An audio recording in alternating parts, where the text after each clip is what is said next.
BRS working president KTR ఇవాళ ED ఎదుట విచారణకు హాజరు కానున్నారు. దీంతో ఆయనకు ఈడీ ఎలాంటి ప్రశ్నలు సంధించనుందనే దానిపై ఉత్కంఠ నెలకొంది. ఈ కేసులో ఇప్పటికే కేటీఆర్ ఏసీబీ విచారణకు హాజరయ్యారు. ఏసీబీ ఎఫ్ఐఆర్ ఆధారంగా ఈడీ కేటీఆర్ ను ప్రశ్నించనున్నట్లు తెలుస్తోంది.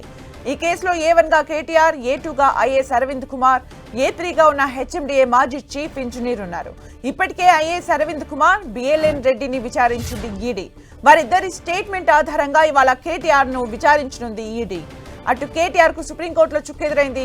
హైకోర్టు ఆదేశాల్లో జోక్యం చేసుకోబోమని సుప్రీంకోర్టు తేల్చి చెప్పింది. దీంతో క్వాష్ పిటిషన్ ను కేటీఆర్ విత్డ్రా చేసుకున్నారు.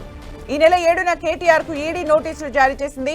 ఈ నెల 16న విచారణకు హాజరు కావాలని అందులో పేర్కొంది. దీంతో ఆయన ఇవాళ ఉదయం ఈడీ ఎదుట విచారణకు హాజరు కానున్నారు. ఉదయం 10 గంటలకు హైదరాబాద్ లోని నందినగర్ లో గల తన నివాసం నుంచి కేటీఆర్ ఈడీ కార్యాలయానికి బయలుదేరతారు. 10:30కు ఎల్బీ స్టేడియం ఎదురుగా ఉన్న ఈడీ కార్యాలయానికి చేరుకుంటారు. 11 గంటలకు విచారణ మొదలు కానుంది.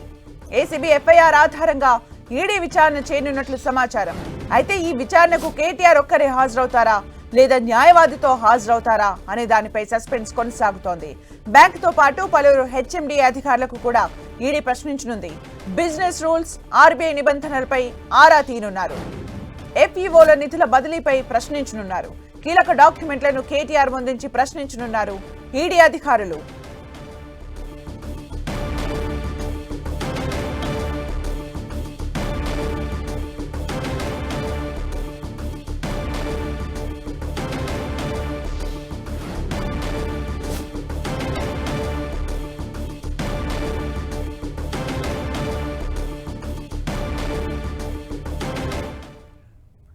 రైట్, ఇక్కడ దీనికి సంబంధించి మరిన్ని అప్డేట్స్ అందించడానికి కేటీఆర్ నివాసం నుంచి ప్రదీప్ అలాగే ఈడీ ఆఫీస్ నుంచి సునీల్ లైవ్ లో సిద్ధంగా ఉన్నారు. ఫస్ట్ మనము ప్రతాప్ దగ్గరికి వెళ్దాం.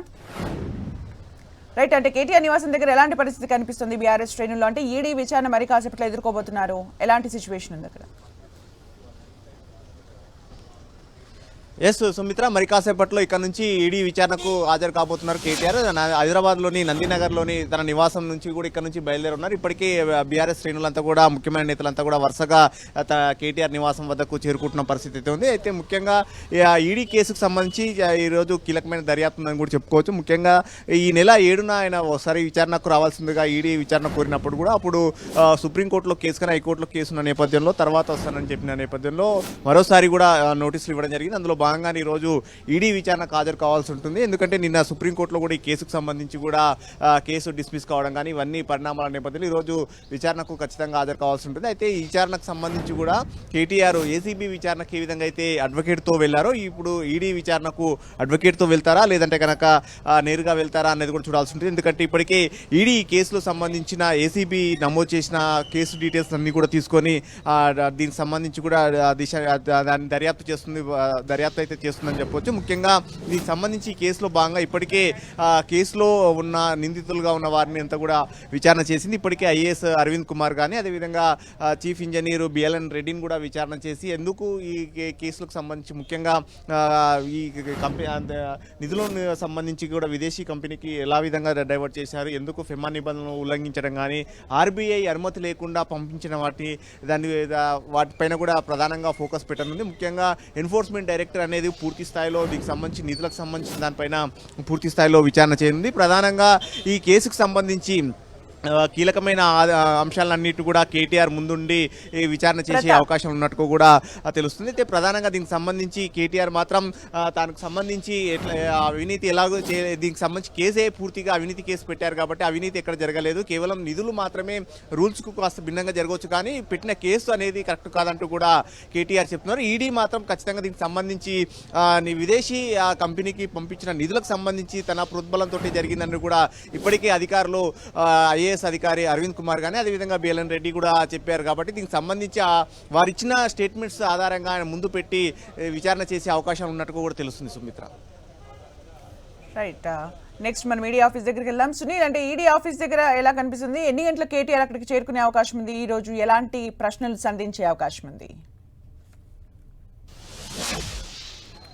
ఈ ఫార్ములా కార్ రేస్ కేసులో ఒకవైపు ఏసీబీ అధికారుల దర్యాప్తు కొనసాగుతుంటే మరోవైపు ఎన్ఫోర్స్మెంట్ డైరెక్టర్ అధికారుల దర్యాప్తు కొనసాగుతుంది. ఇప్పటికే ఈడీ అధికారులు అటు ఈ కేసులో A2గా ఉన్నటువంటి అరవింద్ కుమార్ కి A3గా ఉన్నటువంటి బిఎన్ రెడ్డిని సుదీర్ఘంగా విచారించి వారి యొక్క స్టేట్మెంట్ ని నమోదు చేసుకున్నారు. ఇక మరోవైపు ఈ రోజు మాజీ మంత్రి BRS working president Sircilla MLA KTR మరికాసేపులోనే ఈడీ కార్యాలయానికి వచ్చే అవకాశం ఉంది. ఇందులో ప్రధానంగా ఇప్పటికే ఏసీబీ అధికారులు నమోదు చేసినటువంటి కేసు ఆధారంగా ఈడీ అధికారులు ఈసీఆర్ కింద ఎన్ఫోర్స్మెంట్ కేసు ఇన్ఫర్మేషన్ రిపోర్ట్ కింద కేసు రిజిస్టర్ చేసుకోవడం జరిగింది. ఇందులో భాగంగానే పలువురికి నోటీసులు జారీ చేశారు. అయితే గతంలోనే కేటీఆర్ నోటీసులు జారీ చేశారు. కానీ హైకోర్టులో తన కేసు పెండింగ్ లో ఉన్న నేపథ్యంలో తనకు కొంత సమయం కావాలని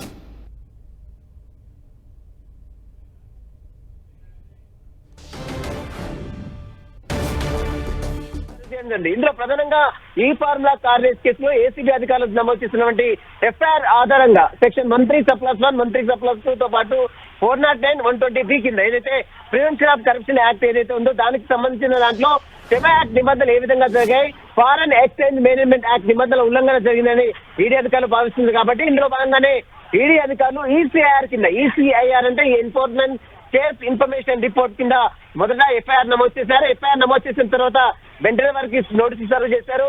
ముందుగా నోటీసులు సర్వ్ చేసిన తర్వాత వారు కొంత సమయం కోరారు. తర్వాత మళ్ళీ నోటీసులు సర్వ్ చేశారు. ఇందులో భాగంగానే అరవింద్ కుమార్ ని మరోవైపు బిఎన్ రెడ్డి ఇద్దరిని కూడా విచారించి వారి స్టేట్మెంట్ కూడా నమోదు చేస్తున్నారు. ఇందులో భాగంగానే ఈ రోజు కేటీఆర్ ని విచారణకు హాజరు కావాలని చెప్పారు. కేటీఆర్ కూడా ఈ రోజు 10:30 ప్రాంతంలో ఈడీ కార్యాలయానికి వస్తారని సంబంధించిన సహచరులందరూ కూడా ఇప్పటికే సమాచారం అందించిన పరిస్థితి. మరోవైపు కేటీఆర్ మరికాసేపులో రావడంతో ఇక్కడ పోలీసులు కూడా పటిష్టమైన బందోబస్తును ఏర్పాటు చేశారు. ఎందుకంటే సంఘటన జరగకుండా పోలీసులు కూడా పటిష్టమైన నిఘాను ఏర్పాటు చేశారు. ఇందులో ప్రధానంగా కేటీఆర్ ని 10:30 ప్రాంతంలో ఈడీ కార్యాలయానికి వచ్చారు. 10:30 ఈడీ కార్యాలయానికి వచ్చిన తర్వాత 11 గంటల ప్రాంతంలో అటు ఆనంద్ శర్మ మొత్తం నేతృత్వంలో ఒక టీం మొత్తం కూడా కేటీఆర్ ని సుదీర్ఘంగా ప్రశ్నించే అవకాశం ఉంది. బిజినెస్ రూల్స్ నిబంధనల విరుద్ధంగా, ఆర్బీఐ నిబంధనల విరుద్ధంగా ఏ విధంగా డబ్బులు ట్రాన్సాక్షన్ చేశారు, అదేవిధంగా ఎలక్షన్ కోడ్ అమల్లో ఉన్న నేపథ్యంలో కేబినెట్ అప్రూవల్ లేకుండా, అదేవిధంగా ఫైనాన్స్ సెక్రటరీ అప్రూవల్ లేకుండా హెచ్ఎండిఏ నుంచి ఏ విధంగా నిధుల్ని డైవర్ట్ చేశారు, ఫారెన్ ఎక్స్చేంజ్ మేనేజ్మెంట్ నిబంధనలు ఉల్లంఘించినారని పదే ఈడీ అధికారులు భావిస్తున్నారు. కాబట్టి అందుకు సంబంధించిన ఆధారాలు మొత్తం కూడా ముందుంచి వారి యొక్క స్టేట్మెంట్ కూడా నమోదు చేసుకునే అవకాశం ఉంది. మరోవైపు ఇదే కేసులో దానకిషోర్ స్టేట్మెంట్ ఇప్పటికే ఏసీబీ అధికారులు నమోదు చేసుకున్నారు. ఆ కాపీని కూడా స్వీకరించారు. కాబట్టి ఆధారంగా కూడా ఈడీ అధికారులు స్టేట్మెంట్ ఆధారంగా ఈడీ అధికారులు వారి thank you Sunil and Pratap.